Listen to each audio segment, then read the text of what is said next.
ఆ వైరస్ సోకితే మనిషి 3 రోజులలో మరణిస్తాడు. అలాంటి భయంకరమైన డెడ్లీ వైరస్ చైనా ఇప్పుడు మళ్ళీ పరిశోధనలు మొదలుపెట్టింది. భస్మాసురుడు తన నెత్తిపైన తానే చేయి పెట్టుకొని చచ్చిపోయినట్టుగా ఇప్పుడు అనేకమైనటువంటి వ్యాధులకు కారణమైన వైరస్లను చైనా ఈ విధంగా చేయటం మానవాళికి ప్రమాదకరం. వుహాన్ ల్యాబ్లో వైరస్ సృష్టిస్తున్నారు. ఈ యొక్క చైనా కరోనా లాంటి మరో మహమ్మారి వస్తుందన్న భయాందోళన. వీటికి మనము చాలా అప్రమత్తములై ఉండాలి. ఈ డెడ్లీ వైరస్ చైనా ల్యాబ్లో పరిశోధనలపై సందేహాలైతే ఉన్నాయి. మరి జింపింగ్ను కూడా చూడవచ్చు మనము. చైనాలో ఏం జరుగుతుంది? ఎబోలాను పోలిన వైరస్ ఎబోలా ఇది ఎలుకలపైన పరిశోధనలు చేస్తే 3 రోజుల్లో చచ్చిపోయినాయి. చైనాలో ఏం జరుగుతుంది? వైరస్ సోకితే 3 రోజులలో మనిషి మరణిస్తున్నాడు. ఎబోలాను ఎలా ఎదుర్కోవాలనే దానిపై పరిశోధనలు అయితే జరుగుతున్నాయి. మరి వీటిని కట్టడి చేసే దిశలో మానవాళి ఎంతవరకు మనము తగ్గించగలం? వేక్యులర్ స్టోమాటైటిస్ వైరస్ కూడా చాలా భయాందోళన కలిగిస్తుంది. ఈ విధంగా చైనాలో ఏం జరుగుతుంది? 5 మగ 5 ఆడ వైరస్లను మనము గుర్తించి ఎలుకల్లో పనిచేయని అవయవాలు, నరాల రుగ్మత, కంటిచూపు కోల్పోవడం, సురక్షితమైన ల్యాబ్లలో పని లేకుండా పరిశోధనలు చైనాలో ఈ విధంగా పరిశోధనలు చేస్తూనే ఉన్నారు. మరి ఎన్ని వ్యాక్సిన్లు వచ్చినా ఈ డెడ్లీ వైరస్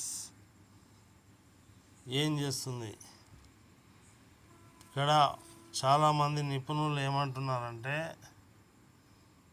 భస్మాసురుడు వెనుకటికి పురాణ కథల్లా తన నెత్తిపైన తానే పెట్టుకొని భస్మమైనట్టు తన వినాశనాన్ని కోరుకొని మనిషి ఈ యొక్క వైరస్లను సృష్టిస్తున్నాడు.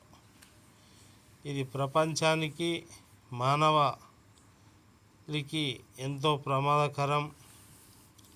కాబట్టి చైనా ఇలాంటి దుశ్చర్యలను ఆపాలి. చైనాలో గుండె, కాలేయం, ఊపిరితిత్తులు, కిడ్నీలతో పాటు ప్రేగులు, మెదడు, చాలా అవయవాలు పాడవుతున్నాయి ఈ వైరస్ వలన. ఇన్ఫెక్షన్ సోకి ఎబోలా వ్యాక్సిన్, టీకాలు, ఔషధాలు తయారు చేసే అవకాశం. కాబట్టి ప్రజలందరూ అప్రమత్తులై ఉండండి.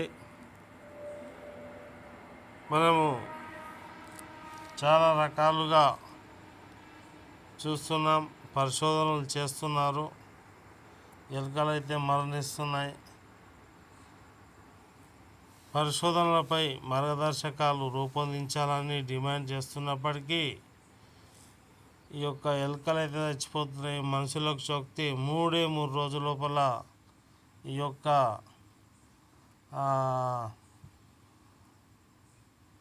మనిషి చావడం అనేది జరుగుతుంది.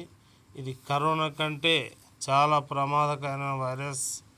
ఇక్కడ చూస్తున్నారుగా, నీలి మేఘాల్లాగా కమ్ముకొస్తున్న ఈ వైరస్ చైనా ఎందుకు ఇలా చేస్తుంది అనే దానిపై మరి మనకు అర్థమవుతలేదు. ఈ మహమ్మారి, విపరీతమైన చలి, తట్టుకోలేనంత ఎండాకాలం, ఇవన్నీ ఎందుకు వస్తున్నాయి? వీటి గురించి కూడా మనం తెలుసుకోవాలి. పడ్డ చోట చాలా పెద్ద వర్షం, పడని చోట అసలు వర్షాలే ఉండవు. ఏంటి కథ? కాబట్టి వైరస్ల ఇమ్యుటేషన్పై పెను మార్పులు, వైరస్ల వ్యాప్తి తీవ్రంగా ఉంటుందని హెచ్చరిక, మరో మహమ్మారి తప్పదంటున్న నిపుణులు. మరి చూద్దాం ఎలాంటి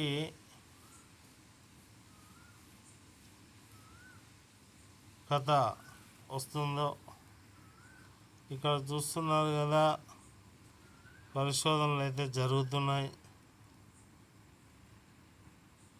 ల్యాబ్లో పరిశోధకులు ఎన్నో పరిశోధనలు చేసినప్పటికీ ఎబోలాను పోలిన వైరస్ను సృష్టించిన చైనా మహమ్మారి వాతావరణ బ్యాక్టీరియా వైరస్ల రిజర్వాయర్ల భూమిపై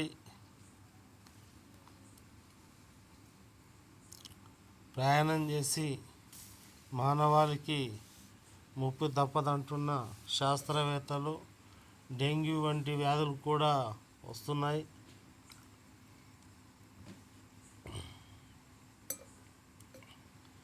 ఎంతోమంది ఆదినేతలు ఏం చెప్తున్నారంటే, పూర్వం ఒక భస్మాసురుడు ఉండేవాడు. ఆ కథలో అతడు తన తలపై చేపెట్టుకొని తానే భస్మం అవుతాడు. ఈ చైనా పరిస్థితి కూడా అంతే ఉంది. ఎందుకంటే ఎన్నో వైరస్లను సృష్టించి మనుషులను అంతం చేసి తాను సామ్రాజ్యాన్ని ఒక్కడే పరిపాలించాలనుకుంటున్నాడా? చూడండి, ఇవి ఎబోలా వైరస్, ఇవి రక్త కణాలు. ఇలాంటి పరిస్థితిలో మనం అప్రమత్తమై ఉండాలి.